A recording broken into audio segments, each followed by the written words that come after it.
My name is David Chen, and I'm 28 years old. This story begins on a Tuesday afternoon when I was sitting in my apartment in Seattle, 1,500 miles away from my childhood home in Austin, Texas. I work as a software engineer for a tech company, and I had just finished a video call when I decided to check the security cameras I had installed at my house before moving for work. You see, I own a modest 3-bedroom house in a quiet neighborhood in Austin.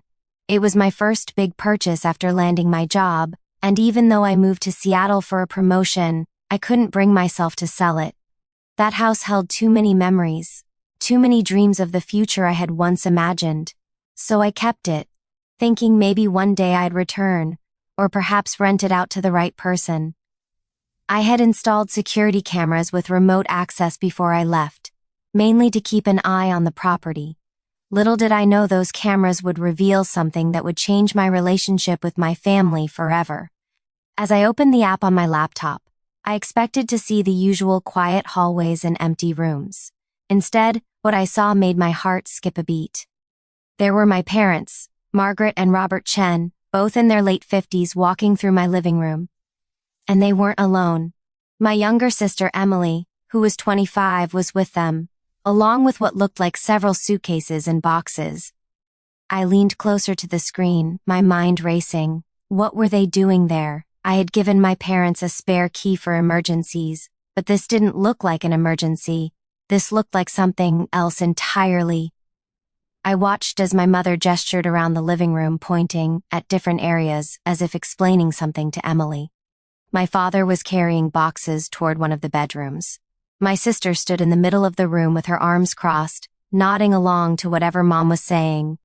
I quickly switched to the camera in the guest bedroom. Sure enough, my father was setting down boxes, and within minutes, my mother and Emily joined him. They were unpacking. They were moving Emily into my house. My hands trembled slightly as I reached for my phone. I should call them right now, I thought, demand to know what was going on. But something stopped me. A voice in my head whispered, "Watch and wait. Let's see how this unfolds." So I watched. Over the next hour, I observed my family moving my sister's belongings into my home. Clothes were hung in the closet. Toiletries appeared in the bathroom.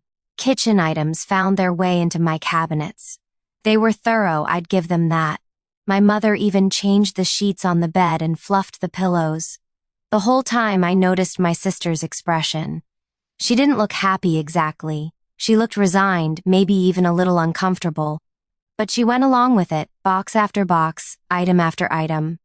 When they finally finished, I watched them gather in the living room. I couldn't hear what they were saying through the cameras, but I could see my mother talking animatedly, my father nodding in agreement, and Emily standing there with her head slightly bowed. Then they left. All three of them walked out my front door, and I watched my parents drive away with Emily following in her own car. But I knew she'd be back. This was her new home now, apparently. My home had become her home, without anyone asking me. I sat back in my chair, a storm of emotions swirling inside me. Anger, yes, definitely anger. Betrayal, confusion, hurt. But underneath all of that was something else, something that surprised me. Curiosity. I wanted to understand why, what had happened in Emily's life that led to this moment. Why hadn't they called me? Why the secrecy? Growing up, Emily and I had been close. She was 3 years younger, and I had always felt protective of her. She was bright, creative, and had dreams of becoming a graphic designer. After high school, she had moved in with her boyfriend, a guy named Marcus whom I'd never particularly liked, but tolerated for her sake. They had been together for about 4 years. I pulled out my phone and scrolled through my messages with Emily. The last text was from 2 weeks ago, just casual small talk about her work at a local marketing firm. Nothing that would indicate any kind of crisis. No hints that her life was falling apart. I decided not to call. Not yet. Instead, I would watch. I would observe. And I would understand before I acted. That evening, around 7 o'clock Seattle time, which was 9 in Austin, Emily returned to my house. I watched her unlock the door with a key my parents must have given her, step inside, and close the door behind her. She stood in the entryway for a long moment, just looking around. Then her shoulders sagged, and even through the camera, I could see the exhaustion on her face. She walked slowly through the living room, trailing her fingers along the back of my couch. She went into the kitchen and opened the refrigerator, which I had emptied before leaving, and found it now stocked with groceries. Mom's doing, obviously. Emily made herself a simple dinner, some kind of pasta from what I could tell, and ate it alone at my kitchen table. She scrolled through her phone while she ate, but there was no joy in her face. She looked lost. After dinner, she cleaned up, putting everything away neatly. Then she went to the bedroom and sat on the edge of the bed. That's when it happened. That's when she finally let herself break. I watched my little sister put her face in her hands and cry. Her whole body shook with sobs, and I felt my own throat tighten with emotion. Whatever had brought her to this point, it was bad. This wasn't just a convenient arrangement. This was Emily at one of the lowest points in her life, and my parents had made a decision to help her without consulting me. I wanted to call her right then, to let her know I was watching, that I knew she was there, that I wanted to help. But again, something held me back. She needed this moment. She needed to let it out without the pressure of explaining herself to anyone. Eventually, her crying subsided. She wiped her face, changed into pajamas, and climbed into bed. The lights went out, and I watched the dark screen for a few more minutes before closing my laptop. That night, I barely slept. My mind kept replaying what I'd seen, trying to piece together the puzzle. By morning, I had made a decision. I would continue to watch without revealing that I knew. I would gather information, and then I would do something that my parents had clearly decided against. I would trust Emily to handle this herself, but I would be ready to step in when the time was right. Over the next few days, I fell into a routine. I'd check the cameras regularly, watching Emily navigate her new temporary life in my home. I saw her wake up each morning, get ready for work, and leave for the day. I saw her return in the evenings, sometimes with takeout, sometimes stopping by the grocery store to pick up a few items. I also noticed she was incredibly careful with my things. She treated my home with respect, never leaving messes, always cleaning up after herself. She watered the plants I'd left behind, which I'd honestly expected to be dead by now. She even dusted the shelves. But what struck me most was how sad she looked when she thought no one was watching. In the evenings, she'd sit on the couch with her laptop, presumably working on design projects, but every so often, she'd stop and just stare into space. Sometimes she'd pick up her phone, look at it, then set IT down again without calling or texting anyone. On the fourth day, my mother called me. "Hi, sweetheart," she said in that cheerful voice she always used when she was about to ask for something or hide something. "How are things in Seattle?" "They're fine, Mom," I replied, keeping my voice neutral. "How are things there?" "Oh, the usual. Your father's golf game is improving, and I've joined a new book club. We miss you, of course." "I miss you too," I said, and it was true despite everything. "How's Emily doing?" There was the briefest pause, so quick that I might have missed it if I hadn't been listening for it. "Emily?" "She's fine, dear. Working hard as always. You know how dedicated she is." "That's good," I said. "Tell her I said hello." "I will," Mom promised. "Listen, I was calling because your father and I are thinking about visiting Seattle in a few months. Would that work for you?" We talked for a few more minutes about potential dates and what we might do during their visit. The entire time, she never mentioned Emily living in my house. Not a word, not a hint. After we hung up, I sat with my phone in my hand, processing. So they were committed to keeping this a secret. The question was still why. What were they protecting Emily from, or what were they protecting me from knowing? That evening, I watched Emily receive a phone call. I couldn't hear the conversation, of course, but I could read her body language. She answered, and within seconds her expression shifted from neutral to distressed. She started pacing, one hand pressed to her forehead. Her mouth moved rapidly, and she was clearly upset. At one point, she made a sharp gesture with her hand, the universal sign of cutting someone off. The call lasted about 15 minutes, and when it ended, Emily threw her phone onto the couch cushion and walked out to my back patio. I switched to the exterior camera and watched her stand in the small backyard, arms wrapped around herself, looking up at the Texas sky. That phone call was a piece of the puzzle. Someone was causing her distress. My mind immediately went to Marcus, the boyfriend. Had they broken up? Was he harassing her? Was that why she needed to move? I pulled up social media on my computer, something I rarely did anymore. I found Emily's profile and scrolled through her recent posts. Nothing about a breakup, nothing about moving. Her last post was from 3 weeks ago, a design project she was proud of. The comments were supportive, friendly. Marcus had even commented with a heart emoji. I checked Marcus's profile next. His most recent post was from 5 days ago, a photo of himself at a bar with friends. Caption reading "New Beginnings." That was interesting. New beginnings from what? I dug deeper, going back through both their profiles looking for clues. And then I found it. About a month ago, Emily had posted a photo of the two of them at a restaurant with the caption 5 years with this one. But Marcus hadn't shared the same photo on his profile. In fact, his most recent photos of them together were from several months back. The picture was becoming clearer. On day 6, something changed.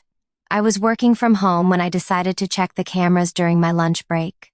Emily was there, which was unusual for a weekday afternoon. She was sitting at my kitchen table with my mother. I watched as Mom reached across the table and held Emily's hands. She was talking, her expression serious and caring. Emily nodded along, wiping at her eyes occasionally. This was a deep conversation, a meaningful one. I wished more than ever that I could hear what they were saying. After about an hour, they hugged, and Mom left. Emily sat alone at the table for a long time afterward, lost in thought. That evening, Emily did something different. Instead of her usual routine of work and quiet solitude, she opened her laptop and started what looked like a video call. I watched her expression shift through a range of emotions: nervous, sad, angry, resigned, and finally, something that looked like relief. The call lasted over 2 hours. When it ended, Emily closed her laptop, leaned back in her chair, and let out a long breath. Then, for the first time since I'd been watching, she smiled. It was small, tired, but genuine. Something had shifted. Some burden had been lifted, at least partially. I decided it was time. Time to make the call I'd been putting off. Time to reach out to my sister directly. I picked up my phone and dialed her number. Through the camera, I watched her look at her phone screen, seeing my name. She hesitated, her finger hovering over the answer button. Then she accepted the call. "Hey, David," she said, her voice carefully neutral. "Hey, Em," I replied, keeping my tone light. "It's been a while. I was just thinking about you and thought I'd check in. How are things going?" Another pause. "Things are okay, busy with work, you know how it is." "Yeah, I do," I said. "You still at the marketing firm?" "Yeah, still there. Still designing, still trying to convince clients that their ideas aren't always the best ideas." I laughed, and she laughed too, and for a moment, it felt like old times. "How's Marcus?" I asked, keeping my voice casual. The silence that followed was heavy. Through the camera, I watched her close her eyes briefly. "Marcus and I broke up," she said finally. "About a month ago." "Oh, Em, I'm sorry," I said, and I meant it. Even though I'd suspected, hearing it confirmed made it real. "Are you okay?" "I'm getting there," she said quietly. "It's been hard, but I'm figuring things out." "Where are you staying?" I asked, knowing full well the answer. Another pause. Longer this time. I could almost hear her internal debate about whether to tell me the truth. "I'm actually staying at a friend's place for now," she lied. "Just until I find my own apartment." The place Marcus and I shared was his, so I had to move out pretty quickly. My heart sank. She was lying to me, probably because Mom and Dad had told her to. They were all in on this secret together, and I was the outsider. That's good that you have a friend to help out, I said, not letting on that I knew the truth. Listen, Em, if you need anything at all, I'm here for you. I know I'm far away, but I'm still your brother. I know, she said, and her voice cracked slightly. Thanks, David. That means a lot. We talked for a few more minutes about nothing in particular, then said goodbye. After hanging up, I watched through the camera as Emily set her phone down and put her head in her hands. She didn't cry this time, but she looked tired, so incredibly tired. I sat in my apartment in Seattle, feeling the weight of the decision before me. My family had lied to me. They had moved my sister into my house without permission, and when given the chance to come clean, they had doubled down on the deception. By all rights, I should have been furious. I should have called them immediately and demanded an explanation. But I wasn't angry anymore. Watching Emily these past days, seeing her pain, her struggle, her attempts to hold herself together, I understood. My parents were trying to protect her. They knew I'd say yes if they asked, but they also knew it would come with questions, with me trying to fix everything from 1,500 miles away.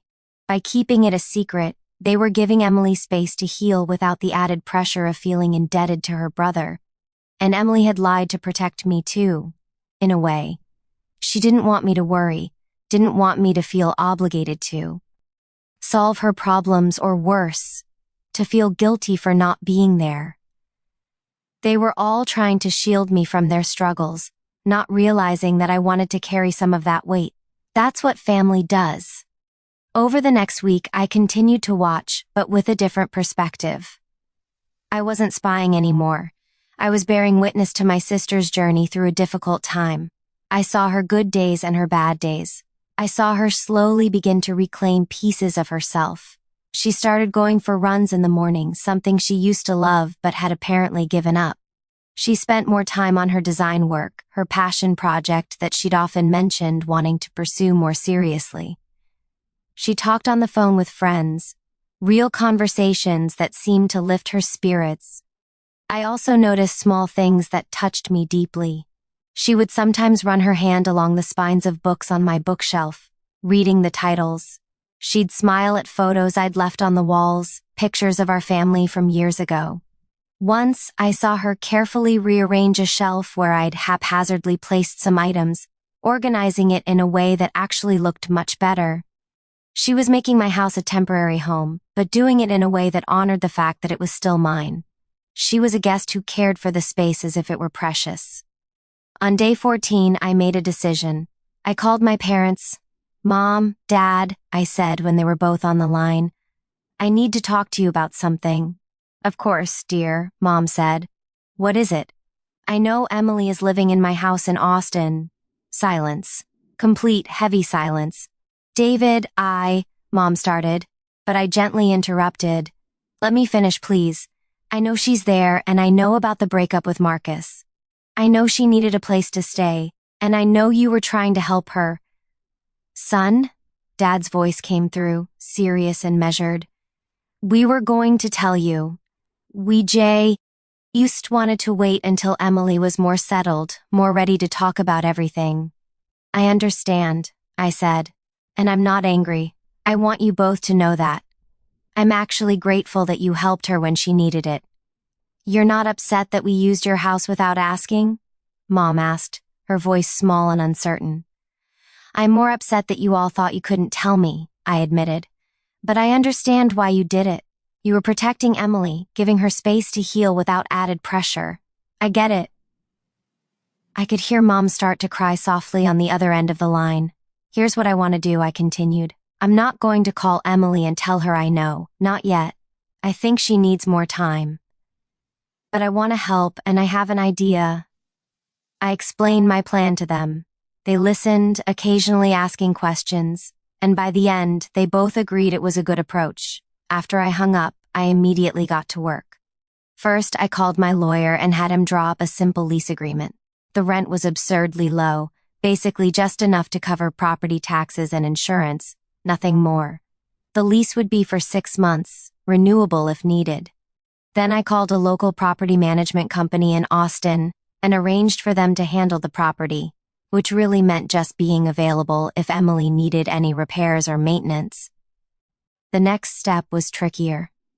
I needed to make this look organic, not like I knew everything already. 3 days later, I called my parents again and asked them casually about Emily, saying I'd been thinking about our last conversation and was worried about her. Actually, Mom said, following the script we'd discussed, she mentioned she's having trouble finding an affordable apartment. The market is tough right now, and she's trying to save money after the breakup. Really? I said, feigning surprise. You know, I've been thinking about renting out my place in Austin. I'm not planning to move back anytime soon, and it's just sitting empty. Do you think Emily would be interested? Oh, David, that's so thoughtful, Mom said. But we couldn't ask you to do that. You're not asking. I'm offering. And it would actually help me out too. I'd feel better knowing someone I trust is taking care of the place. Tell her to think about it. I'll charge her cheap rent, just enough to cover the basics. We went back and forth a bit, with Mom playing her part perfectly, expressing concern that it was too generous, me insisting it was mutually beneficial. Finally, she agreed to mention it to Emily. That evening, I watched through the cameras as my parents came over to talk to Emily. I saw them all sitting in the living room, saw Mom explaining my offer and Dad showing Emily something on his phone, probably the lease terms I'd sent over. Emily's reaction was everything I'd hoped for and feared. She looked shocked, then overwhelmed, then she started crying. But these were different tears. These were tears of relief, of gratitude, of the weight of uncertainty being lifted from her shoulders. She said something to our parents, and they both hugged her. It was a long hug, the kind that says everything is going to be okay without words. 2 days later, my phone rang. It was Emily. David, she said, her voice thick with emotion. Mom and Dad told me about your offer. Yeah, I said gently. What do you think? I think you're way too generous, and I don't deserve it. That's where you're wrong, Em. You deserve a safe place to land. You deserve time to figure things out without the stress of finding housing in a crazy market. And honestly, you'd be doing me a favor. I've been worried about that house sitting empty. David, I need to tell you something, she said, and I could hear her take a shaky breath. I've actually been staying at your house for the past few weeks. Mom and Dad have a spare key, and they helped me move in after Marcus and I broke up. I didn't know they hadn't told you. I thought you knew and were just being nice by not bringing it up. But then when you called a couple weeks ago and I realized you didn't know, I panicked and lied. I'm so sorry. Her words tumbled out in a rush, confession and apology all mixed together. Slow down, I said calmly. It's okay, it's not okay. I've been living in your house without permission. I've been lying to you. Did you damage anything? What? No, of course not. Did you throw wild parties and invite strangers over? David, no, I would never. Are you taking good care of the place? Yes, I've been really careful with everything. Then we're fine, I said simply. Look, I understand why you didn't tell me. You were in a hard place, and Mom and Dad were trying to help. I'm not upset. I'm just glad you had somewhere safe to go. But I lied to you. You were protecting yourself during a vulnerable time. I forgive you, Em. There's nothing to forgive, really. I heard her crying on the other end of the line, and I waited patiently for her to compose herself. So about this lease, I continued when she'd calmed down.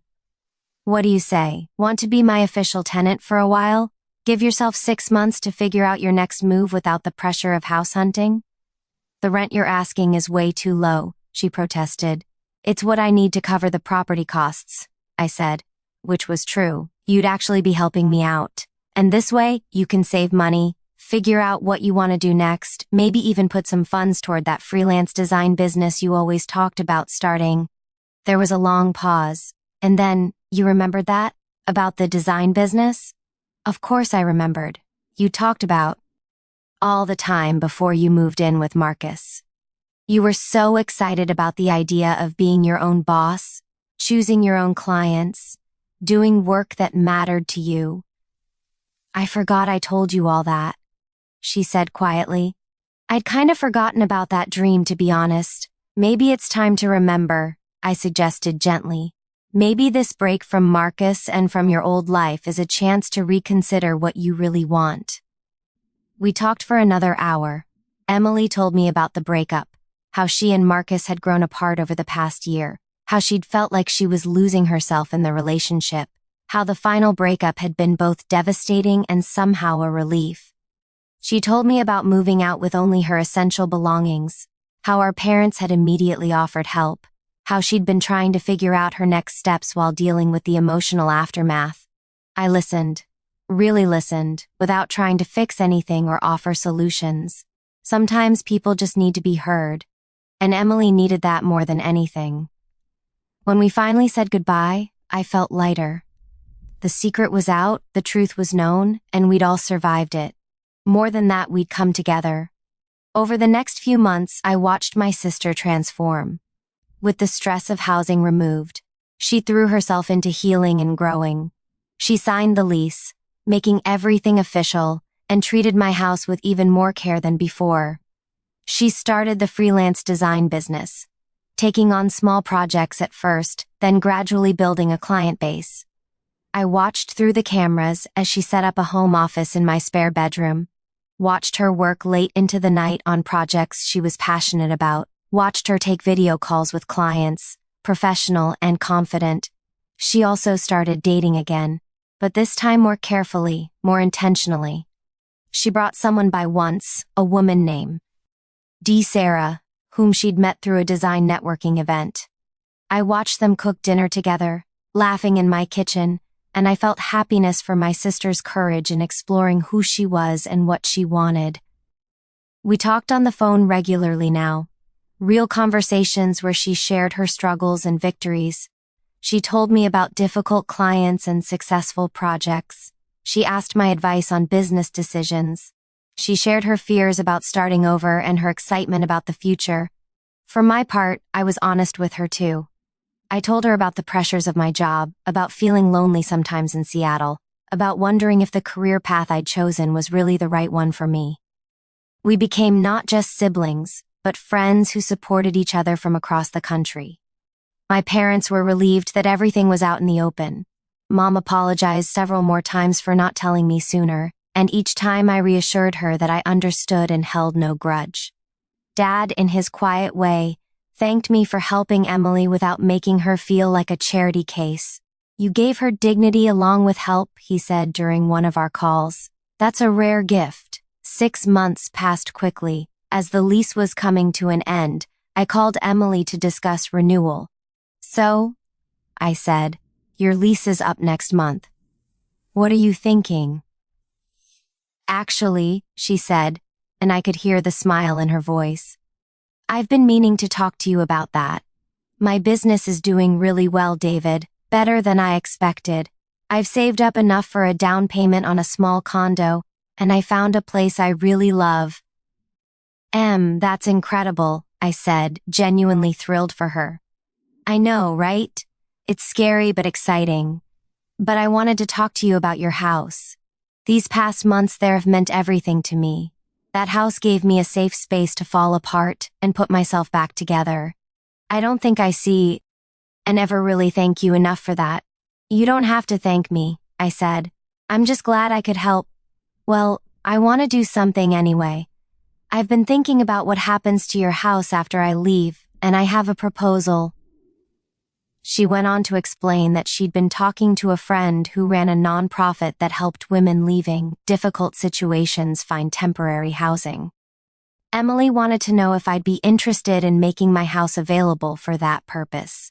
With her managing it on the ground in Austin, the organization would cover rent at market rate, she explained. You'd make more than you're making from me, and the house would be helping people who really need it. I'd handle all the logistics, work with the nonprofit, make sure everything runs smoothly. What do you think? I was stunned by the thoughtfulness of the proposal. Emily, that's amazing. I love that idea. Really? You're sure? It would mean having different people rotating through every few months. I think it's perfect, I said. That house helped you when you needed it. Now it can help others. Let's do it. A month later, Emily moved into her new condo. Through our phone calls and video chats, I could see her pride in her own space, her excitement about decorating it exactly how she wanted, her satisfaction in having achieved this milestone on her own terms. The house in Austin became a way station for people finding their footing after life knocked them down. Emily sent me photos and updates about the residents, always respecting their privacy but sharing enough to let me know the impact the house was having. Women fleeing domestic violence, people recovering from addiction, individuals escaping financial exploitation, they all found temporary refuge in my home. One evening, about a year after this all began, I was back in Austin visiting my parents. Emily picked me up from their house, and we drove to my house together. It was strange pulling up to the place, seeing it with my own eyes instead of through camera screens. "Do you want to go in?" Emily asked. "There's no one staying here right now. The next resident moves in next week." "Yeah," I said, "I'd like that." We walked through the house together. It looked different, worn in a good way. Lived in. The walls held marks of other people's lives, small scuffs and signs that the space had served its purpose. But it was clean and cared for, ready for the next person who needed it. "You've done an amazing job with this," I told Emily as we stood in the living room. "I'm really proud of you, Em. I couldn't have done any of it without you giving me that initial space," she said. When Marcus and I broke up, I felt like my whole life had fallen apart. I didn't know who I was anymore without him. Living here, having time to just be by myself and figure things out, that was everything. "What did you figure out?" I asked. She thought for a moment. "I figured out that I'm stronger than I thought, that I can build something meaningful on my own, that asking for help isn't weakness, and that the people who love you will show up in ways you never expect." She looked at me. "You showed up, David. Even from 1,500 miles away, you showed up for me." We stood there in comfortable silence, brother and sister, in a house that had become so much more than just a property. "Can I tell you something?" I asked. "Of course. I knew you were living here before Mom and Dad told me. I saw you on the security cameras that first day when they moved you in." Emily's eyes widened. "What, you knew?" "I knew. I watched you for 2 weeks before I said anything." "Why didn't you call right away? Weren't you angry?" "At first, maybe a little," I admitted, "but mostly I was curious. I wanted to understand what was happening before I reacted. And watching you, seeing you go through everything you were going through, I realized that Mom and Dad had made the right call. You needed space and time, not your big brother swooping in trying to fix everything." "So you just watched me cry and struggle and didn't say anything?" she asked, but there was no accusation in her voice, just wonder. "I watched you survive," I corrected. "I watched you get up every morning even when it was hard. I watched you take care of my home with respect. I watched you slowly start to heal. And I knew that when the time was right, we'd talk about it. But you had to be ready." Emily shook her head, smiling. "That's actually really sweet in a slightly creepy big brother way." We both laughed, the tension breaking. "Did you watch me that whole time?" she asked. "Most of it, at least in the evenings. I had to make sure my little sister was okay." "Well, I am now," she said. "More than okay, actually. I'm happy, David. Really happy. Happier than I've been in years." "I can see that," I said. "It shows." We left the house and went to dinner at our favorite restaurant from childhood, the one with the Tex-Mex food that was probably terrible but tasted like home. Over chips and queso, we talked about everything and nothing, catching up properly in person for the first time in over a year. "I've been thinking about something," I said as we waited for our entrees. "My company has been talking about opening an Austin office. They want me to help set it up, maybe even move back here to run it." Emily nearly dropped her fork. "Are you serious?" "Dead serious. I haven't decided yet, but I'm considering it. Seattle is great, but it's not home, you know, and family is here." "Is this because of me? Because you feel like you need to be here to look after me?" "No," I said honestly. It's because watching you rebuild your life reminded me what matters. Career is important, but it's not everything. I want to be closer to the people I love. I want to be part of their lives in person, not just through phone calls and video chats. I think you should do it, Emily said. I think you should come home. The decision took a few more months, but eventually I made the move. I transferred to the Austin office, and for the first time in years, I was back in my hometown. I didn't move back into my house, though. That belonged to its mission now. Instead, I found an apartment nearby, close to Emily's condo, and not too far from our parents. Life settled into a new rhythm. Sunday dinners with Mom and Dad became a regular thing. Coffee with Emily on Saturday mornings was my favorite part of the week. I met Sarah officially and watched Emily's relationship with her deepen into something beautiful and real. I visited the house occasionally, meeting some of the residents, hearing their stories, understanding the difference that one small act of generosity could make. One evening, about 2 years after that Tuesday afternoon when I first saw my family on those security cameras, I was having dinner at Emily's condo. Sarah was there too, and the three of us were laughing about something when Emily suddenly got serious. "I want to propose a toast," she said, raising her glass. "To brothers who watch security cameras, to houses that become havens, and to families who show up for each other even when it's complicated. To second chances," Sarah added. "To coming home," I said. We clinked our glasses together, and in that moment, I felt the profound truth that the best things in life are often the ones we don't plan. The detours and difficulties, the moments when everything falls apart, these can become the foundations for something better than we ever imagined. I had set up those security cameras to protect a property. Instead, they'd shown me something far more valuable, that love doesn't always announce itself with fanfare. Sometimes it sneaks in through a back door, moves quietly through the halls of your life, and heals broken places you didn't even know needed healing. My parents had tried to move my sister into my house without telling me. They'd planned to keep it a secret, to protect us both from complications and obligations. But what they'd actually done was create an opportunity for all of us to practice a different kind of love.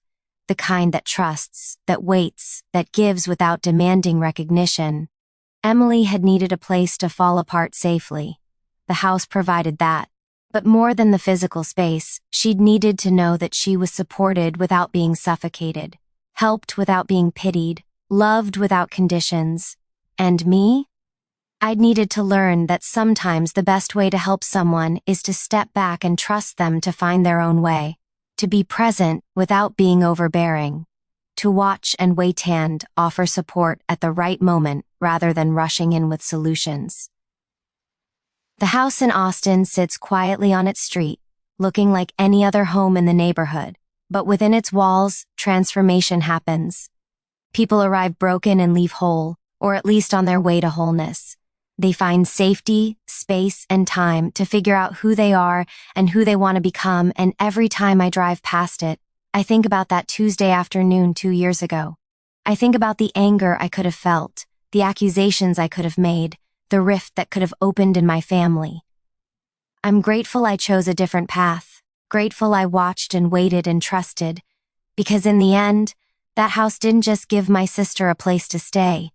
It gave all of us a chance to show up for each other in the most meaningful way possible, with patience, understanding, and unconditional love. Sometimes the best surveillance isn't about catching people doing wrong.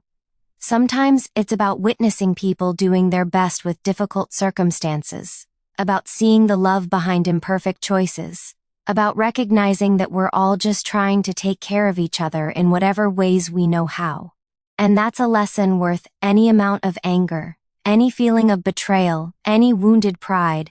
In the quiet moments, when I'm alone with my thoughts, I sometimes wonder what would have happened if I'd called immediately, if I'd demanded explanations, if I'd let anger guide my response. I'm certain things would have turned out differently, and not for the better. Relationships would have been strained, trust would have been broken, Emily might have felt exposed and humiliated rather than supported. Instead, we all grew. My parents learned they could trust me to understand their choices, even the difficult ones. Emily learned that vulnerability doesn't mean weakness, and that accepting help is a form of strength. And I learned that control isn't always the answer. That sometimes love means loosening your grip and letting people move through their struggles in their own time. The house stands as a monument to that lesson, a daily reminder that spaces can heal, that privacy and support aren't mutually exclusive, and that sometimes the most generous thing you can give someone is the dignity of their own journey. So no, I'm not angry that my parents tried to move my sister into my house without telling me. I'm grateful. Grateful for the opportunity to practice patience. Grateful for the chance to show love in action rather than just words. Grateful for the reminder that family means showing up, even when it's complicated, especially when it's complicated. And as I watch my sister thrive, building her business and her life and her love, I know that every choice I made along the way was the right one. Not because everything was perfect, but because we all approached it with the best intentions, with care for each other, and with the willingness to trust and love even when the path wasn't clear. That's what family is, really. Not perfection, but presence. Not always knowing what to do, but always showing up anyway. Not having all the answers, but being willing to figure it out together. And if my house in Austin can continue to offer that same grace to others, if it can be a place where people find the space and safety to rebuild their lives, then it's serving a purpose far greater than I ever imagined when I first bought it all those years ago. In the end, we all need someone watching out for us. Whether they're 1,500 miles away looking at security camera feeds or sitting right beside us holding our hand. We all need to know that when we fall, there will be a soft place to land and people who will help us stand back up without judgment. That's the gift my family gave Emily. And in watching them give it, they gave me an even greater gift. The understanding that love isn't about grand gestures or perfect timing. It's about doing what needs to be done, even when it's hard, even when it's complicated, even when it means keeping secrets and taking risks. Love is showing up, again and again, in whatever way is needed, for as long as it takes. And that lesson, learned through security cameras and secret arrangements and a sister finding her way back to herself, is something I'll carry with me for the rest of my life. Thank you so much for listening to this story today. If it touched your heart or reminded you of the importance of family and second chances, I'd truly appreciate it if you would like this video. Share it with someone who might need to hear this message, and subscribe to the channel for more stories about kindness, family, and the unexpected ways love shows up in our lives. And please, leave a comment below. I'd love to hear your thoughts, your own stories, or how this resonated with you. Your engagement means the world and helps these stories reach more people who might need them. Thank you again, and I'll see you in the next story.